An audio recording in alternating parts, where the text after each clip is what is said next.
ورحمۃ اللہ وبرکاتہ۔ میری تمام نوجوانوں سے اور آج کے اس نکاح کے جو گواہ ہیں، ایک تو وہ گواہ ہے جن کا نام امام صاحب نے لکھا ہے، لیکن جو اس مجلس میں جتنے لوگ ہیں سب نکاح کے گواہ ہوتے ہیں۔ اس لیے میری آپ تمام حضرات سے یہ گزارش ہے کہ جن کو جہاں جگہ ملے بیٹھ جائے گا۔ الحمدللہ رب العالمین والصلاة والسلام علی سید الانبیاء والمرسلین وعلی آلہ وصحبہ اجمعین۔ قال اللہ تبارک وتعالی فی القرآن المجید ومن آیاتہ ان خلق لکم من انفسکم ازواجا لتسکنوا الیہا وجعل بینکم مودۃ ورحمۃ الی آخر صدق اللہ العظیم۔ میرے بھائیوں اور بزرگوں، اور آج کے اس خوشی و مسرت کی محفل میں بیٹھے ہوئے تمام شرکاء، یہ جو مجلس ہے یہ خوشی کی مجلس ہے، شادمانی کا موقع ہے۔ اور آپ دیکھے ہوں گے، میں نے بھی پڑھا ہے کہ آپ کو اس موقع پر لکھتے ہیں لوگ اور لکھے ہیں کہ خوشی کے اس موقع پر جو شریک ہو تو میرے لیے باعث مسرت ہوگی۔ اس لیے میں یہ کوشش کروں گا کہ اس خوشی کی محفل میں میں چند باتیں آپ سے کہوں۔ خدا را غور سے سنیے گا، جو مہمان ہیں اور میزبان ہیں دو ہی طرح کے لوگ ہیں۔ اگر اس پرتاپور اور لڑکی کے رشتہ دار ہوں تو وہ میزبان ہیں، جو لوگ ہیں یا عبدالرشید صاحب کے رشتہ دار ہیں وہ مہمان ہیں۔ آج میرا ذاتی تعلق دونوں گاؤں سے ہے، نونو پٹی سے بھی بہت قریبی رشتہ ہے، وہاں بھی آنا اور جانا ہوتا ہے، اور اس گاؤں میں بھی آیا ہوں۔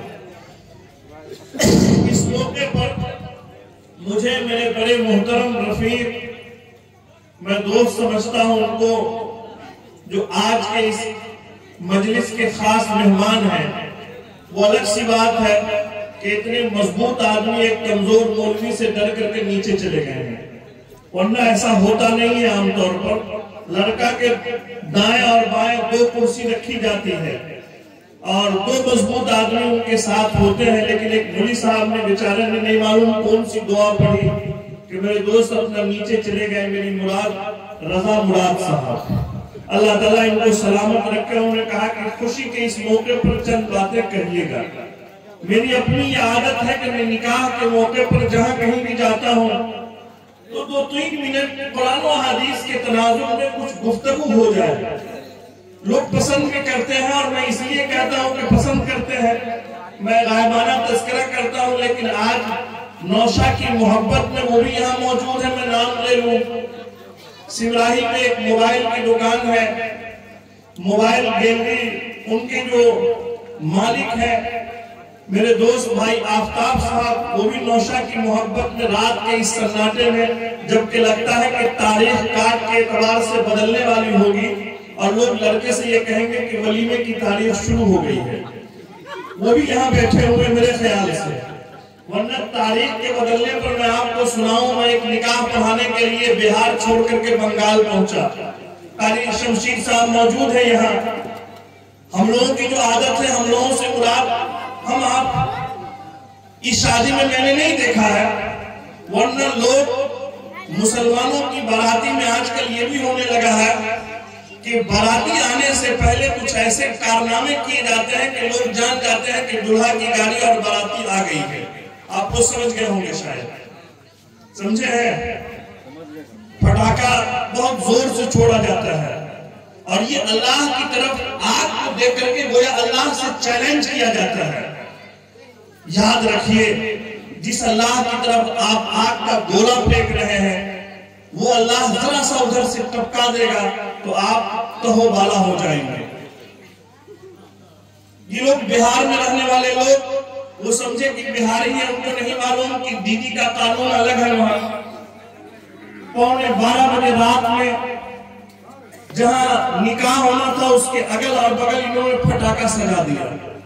جیسے پٹاخے کی آواز آئی پولیس والے ڈنڈا لے کر کے نکلے اور وہ جو سوتا ہے سب باراتی پٹاخہ چھوڑ چھاڑ کر کے اپنی جگہ لیے.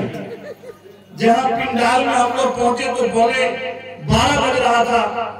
لڑکی کے لوگ نے لڑکے کے اوپر چڑھا کے سن لیجئے ہم نے جو تاریخ لی تھی وہ آج کی تاریخ لی تھی. اگر 15 منٹ میں نکاح نہیں ہوا تو یہ تاریخ بدل جائے گی اور نکاح نہیں ہوگا. اب کھٹاکھٹ جلدی سے جو ہے نکاح کی تیاری شروع ہوئی. ہم تو نیچے بیٹھے ہوئے تھے. قاضی صاحب بیچارے رجسٹر نکاح والے تھے. وہ اتنے جلدی میں آئے کہ خطبہ نکاح بھی نہیں پڑھے اور اجابت قبول شروع کر دیے. میں نے پیچھے سے کہا کہ قاضی صاحب خطبہ بھی پڑھنا ہے, جلدی میں خطبہ نہیں چھوڑا جائے گا. لوگوں, نکاح کے موقع پر جو باتیں ہوتی ہیں لوگ سنتے ہیں.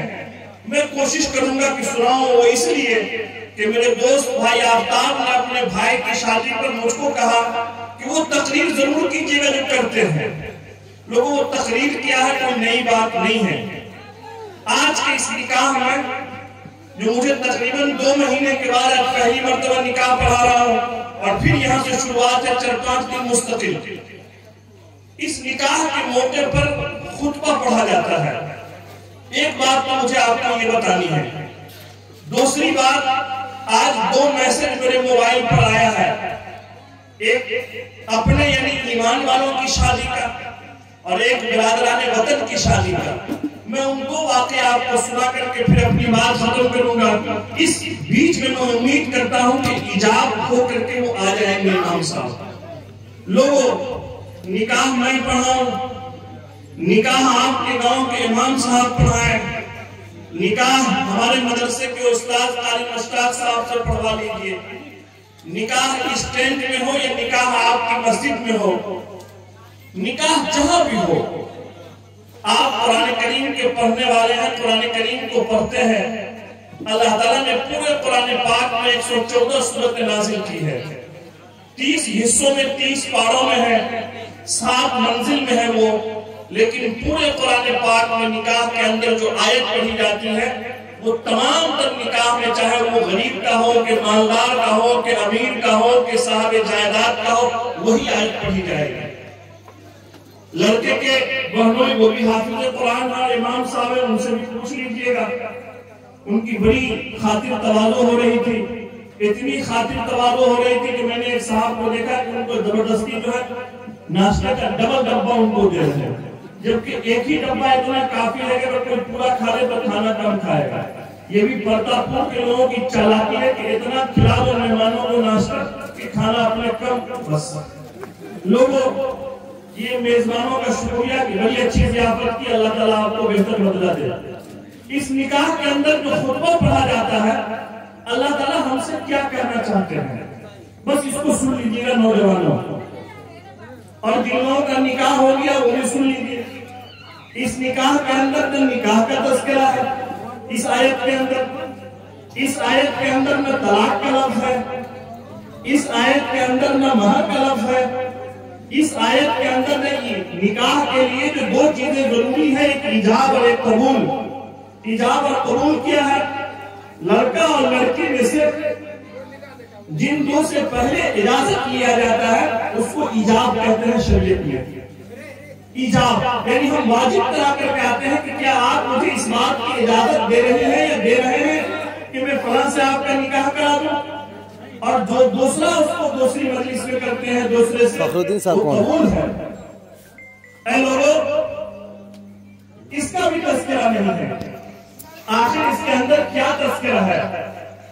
لوگوں, نوجوانوں سنیں, کس سے ڈرا جائے گا؟ اس ربا سے ڈریے جس ربا نے ہم سب کو آپ کو پیدا کیا ہے. کتنا ڈریے گا؟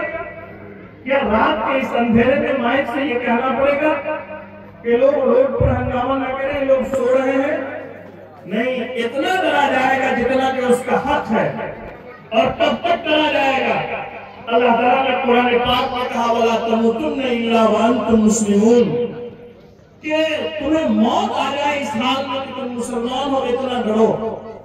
نوجوانوں, میری آپ سے یہی گزارش ہے اس وقت کہ اس نکاح کے کرتے وقت اللہ تعالیٰ آپ کو یاد دلاتا ہے کہ آپ اس خوشی کے موقع پر کوئی ایسا کام نہ کیجئے جس سے آپ کا رب ناراض ہو جائے، جس سے اللہ اور اس کے رسول کی شریعت کا حکم ٹوٹے۔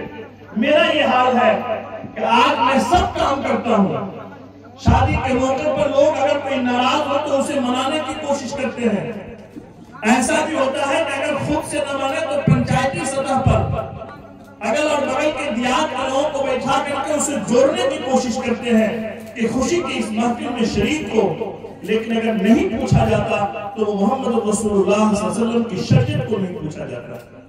اگر محمد رسول اللہ صلی اللہ علیہ وسلم کی شریعت کو پوچھا جاتا تو شاید آج 6:37 یا 38 پر میرے موبائل پر ایک میسج آیا ہے، وہ اسی ہندوستان کا وہ میسج نہیں آتا۔ کیا تھا میسج؟ آج کا تو یہ حال یہ ہے کہ مسلمان ایک طرف سوچ رہے ہیں کہ مجھے کیا کرنا ہے، مجھے کیسی زندگی گزارنی ہے، مجھے اس ملک میں کن کن چیزوں کی حفاظت کرنی ہے، مجھے اس ملک میں کن کن طریقے سے اپنے آئین اور اپنے قانون کے مطابق شریعت محمد کے مطابق زندگی گزارنے کے بارے میں سوچنا ہے، اس کی فکر کر رہے ہیں۔ ہمارے قائدین، ہمارے سیاسی، ہمارے سماجی، ہمارے ملی لوگ اس وقت یہ سوچ رہے ہیں کہ ہمارے پرکھوں نے جو اوقاف کر کے گئے ہم اس کی حفاظت کیسے کریں گے۔ حال کیا ہے لوگوں؟ اس حال میں یہ ہے کہ ایک میسج یہ آیا کہ ایک لڑکا بندھک بنا لیا گیا اور باراتی کو پولیس کے سہارے کے بعد شام کو رہائی مل گئی ہے، لیکن لڑکے کی ٹھیک ٹھاک پٹائی ہو گئی ہے۔ ہندی میں میسج ہے، میسج یہ ہے کہ نکاح ہو گیا، کھانا بھی لوگ کھا لیے، لڑکا ہر علاقے میں الگ الگ رسم و رواج ہے، گھر کے اندر جاتا ہے، یہاں بھی شاید ہو، وہاں جب جاتا ہے تو ایک رسم آتی ہے جوتا کے چرانے کی، یہاں ہے کہ نہیں ہے؟ یہاں جوتا چرانے کی نہیں، ختم ہو گیا، اچھا تو بعد میں پتا چلے گا، کل ہم پتا کریں گے ہے کہ نہیں ہے نا، دیکھ لیجیے۔ جوتا چرانے میں کون لوگ چراتے ہیں؟ لڑکے کی چھوٹی بہن میں رشتے میں اب سالی ہوتی ہے نوشے کی، وہ چراتی ہے۔ اس نے مطالبہ کیا، میری ماں اور بہنیں سن رہی ہیں، ان سے بھی میں کہوں کہ 50,000 روپیہ چاہیے مجھے۔ کتنا چاہیے بھائی؟ 50,000 روپیہ۔ تو لڑکا اس موقع پر اپنے دو اگل بغل کے جو مضبوط آدمی ہوتے ہیں جس کو روکنا کہتے ہیں، اس کو لے کر کے جاتا ہے اندر، جاتا نا بھائی، ان کو سرکاری پرمیشن حاصل ہے، کوئی ان کو روک نہیں سکتا ہے گیٹ پر، یہ جاتے ہیں بھاؤ تاؤ کرنے کے لیے۔ لڑکا بیچارہ سیدھا سادہ آدمی، وہ 50,000 سے جو ہے آہستہ آہستہ ہوتے ہوئے 5,000 پر آیا، 5,000 روپیہ اپنی صدری اور شیروانی کے اندر سے نکال کر کے سالی کو دے دیا۔ اسی بیچ میں کسی دوسری سالی نے کہا کہ یہ بھیکھاری ہے۔ کیا کہا بھائی؟ سنیں آپ لوگ، لڑکا کیا ہے؟ بھیکھاری۔ آج کی میں بات کر رہا ہوں، 2-4 دن پہلے کی نہیں، اللہ جھوٹ نہ بولا ہے، بھیکھاری ہے یہ۔ نوشا تو آج تیور میں ہوتا ہے بالکل۔ اس نے کہا اچھا میں بھیکھاری، میں دلہن کو نہیں لے جاؤں گا۔ وہ انکار کر گیا اور باہر آ گیا۔ باہر آنے کے بعد گاؤں کے لوگوں نے لڑکے کو بندھک بنایا، مار اور پیٹ ہوئی، کھانا آیا، پرشاسن آئی۔ شام کو بڑی مشقت کے بعد باراتی کو تو چھوڑ دیا گیا ہے، لڑکا ابھی بھی ہاتھ جوڑ کر کے فریاد کر رہا ہے، کہاں کہاں کس کس حصے کو اس کو جو چوٹ لگی ہے اس بھیکھاری کو، وہ ابھی کھانا میں ہاتھ جوڑے ہوا۔ کہیے گا تو میں ویڈیو بھیج دوں گا، آپ لوگ دیکھ لیجیے گا۔ آج کا یہ بات یہ کس کا ہے؟ یہ اس کا ہے جس کا ایمان محمد رسول اللہ صلی اللہ علیہ وسلم پر ہے۔ یہ اس شادی کا ہے جو یہ کہتا ہے کہ اللہ ایک ہے، جو یہ کہتا ہے کہ میں ڈر رہا ہوں، اور جس کے نکاح کے پڑھانے کے وقت یہ بھی پڑھا رہا ہوگا، یا ایھا الناس اتقوا ربکم الذی خلقکم من نفس واحدہ، یا ایھا الذین آمنوا اتقوا اللہ حق تقاتہ، یہ اس کا ہے۔ ایک دوسرا میسج بھی آیا ہے، وہ برادران وطن کا ہے، وہ میرے غیر مسلم بھائی کا ہے، وہ یہ ہے کہ لڑکی سالی نے یہ پوچھا، بلکہ نوشے نے یہ سالی سے کہا کہ تم جوتا کی چرائی مجھے کیا مانگتی ہو، مانگو۔ تو اس نے یہ کہا کہ مجھے کچھ نہیں چاہیے، میری بہن کو ٹھیک سے رکھیے گا، یہی بس ہے۔ یہ کس کا آیا؟ غیر مسلم کا آیا۔ اگر اس واقعے کو ہٹ کر کے شریعت سے دیکھیے، ایک طرف یہ ہے کہ ہو سکتا ہے کہ ان کے یہاں ظلم و ستم ہو رہا ہو، لیکن لوگوں یہ ہم جیسے لوگوں کے لیے منہ پر تماچا ہے کہ جس کا قرآن اور حدیث پر کوئی ایمان نہیں ہے، وہ اس رسم الخاک میں اتنا نیچے نہیں گر رہے ہیں۔ وہ کہتے ہیں کہ رشتے کو نبھا لیجیے، یہی بڑی بات ہے۔ آج کے اس مجلس سے میں یہی پیغام دینا چاہوں گا کہ اس موقع پر، نکاح کے موقع پر، ہم گارجین نونو پٹی کے بہت سارے ایسے لوگ ہیں جن کو میں جانتا ہوں کہ یہ ذمہ دار ہیں۔ میں ان سے کہوں گا، آپ سے کہوں گا، ہمارے مدھوبنی سے بھی بھائی سعید صاحب، نیاز صاحب اور ان جیسے لوگ آئے، ان سے بھی کہوں گا کہ بھائی رشتے بڑی مشکل سے ہوتے ہیں، رشتے کو نبھانا چاہیے۔ ایک بیٹی بڑی مشکل سے اس کا رشتہ ہوتا ہے۔ ایک باپ جو باراتی کے لیے یا اس موقع کے لیے انتظام کرتا ہے، سچ پوچھئے کہ سال 2 سال تک وہ لگا رہتا ہے کیسے کیا ہوگا، لیکن ایک بارات جو بادشاہ بن کر کے آتا ہے اور اس میں سب کوئی بادشاہ ہے، وہ چھوٹی چھوٹی سی چیزوں پر ناراض ہو جاتا ہے، غصے کا اظہار کرتا ہے۔ یاد رکھیے محمد رسول اللہ صلی اللہ علیہ وسلم کے ماننے والوں کو یہ زیب نہیں دیتا ہے۔ محمد رسول اللہ صلی اللہ علیہ وسلم کے ماننے والے کو تو یہ ہے کہ اسے جو مل جائے وہ جزاک اللہ کہتا ہے، وہ اللہ کا شکریہ ادا کرتا ہے، اور جس کے گھر کھانا کھایا ہے اس کو دعا دے کر کے چلا جاتا ہے۔ ہمارا کیا حال ہے؟ جتنا اچھا انتظام کر دیجئے۔ ہمارے ایک صاحب بیٹھے ہیں، وہ مظفر پور سے چاول لے کر گئے ہیں اور بڑے اچھے طریقے سے انتظام کیا۔ اسی گاؤں میں ایک آدمی ہے، میں نام نہیں لوں گا، وہ کھا کر کے نکلنے لگے تو مجھے معلوم ہے کہ وہ چاول کی قیمت 110 روپے کلو رئیس چاول کا نام تھا۔ وہ کھا کر کے جب جانے لگے تو کسی نے اس سے پوچھا اچھا کتنا مزہ آیا، کیسا لگا بھوج؟ مجھے دیکھیں سب چیز تو اچھا بنا تھا، لیکن چاول اگر اپنے گھر کا موٹا والا ہوتا تو اور اچھا ہوتا۔ سوچ لو پورے کیا کرایہ پر پانی پھیلتے ہیں۔ بھائی رئیس چاول 110 روپے کلو بیچارے نے بنوایا، وہ اچھا نہیں ہے، لیکن موٹا والا اپنے کھیت کا ہوتا تو اور نمن ہوتا۔ اے لوگوں نہیں، جس نے جو بنایا اس کو دعا کیجئے، اللہ تجھے خوب برکت دے۔ میں بھی دعا کرتا ہوں، آپ بھی دعا کیجئے۔ آج میرے عزیز جو نوشہ بنے ہیں، اللہ تعالیٰ ان کے اندر خوب برکت عطا فرمائے، خوشگوار ازدواجی زندگی نصیب فرمائے، اولاد صالح عطا فرمائے، اور ہمارے وہ بھائی جو ابھی رشتے ازدواجیت میں نہیں بنے، ہم ان کے لیے دعا کرتے ہیں کہ اللہ تعالیٰ ان کے لیے بھی آسانیاں پیدا فرمائے۔ یہ خوشی کی مجلس تھی، اس لیے میں نے ہنستے ہنساتے چند باتیں آپ سے کہی۔ ایک بات تو یہ ہے کہ نکاح کو آسان بنائیے، دوسری بات یہ ہے کہ اس موقع پر اللہ سے ڈریے، تیسری بات یہ ہے کہ چھوٹی چھوٹی چیزوں پر ناراض نہ ہوئیے، اس سے رشتے بگڑتے ہیں، رشتے بنتے نہیں ہیں۔ رشتے کو بنائیے، اللہ ہمیں بھی اور آپ کو بھی اس کی توفیق عطا فرمائے۔ میں امام صاحب کا بھی اور اس گاؤں کے لوگوں کا بھی شکریہ ادا کرتا ہوں کہ انہوں نے یہ موقع مجھے عنایت کیا، ورنہ تو حقیقت یہ ہے کہ یہ مولانا کا قاضی صاحب کا تھا۔ میں قاضی صاحب سے کہوں گا کہ یہاں تک تو اجازت ٹھیک ہے، اس کے بعد کا جو مسئلہ ہے قاضیانہ وہ آپ ضرور وصول کیجیے۔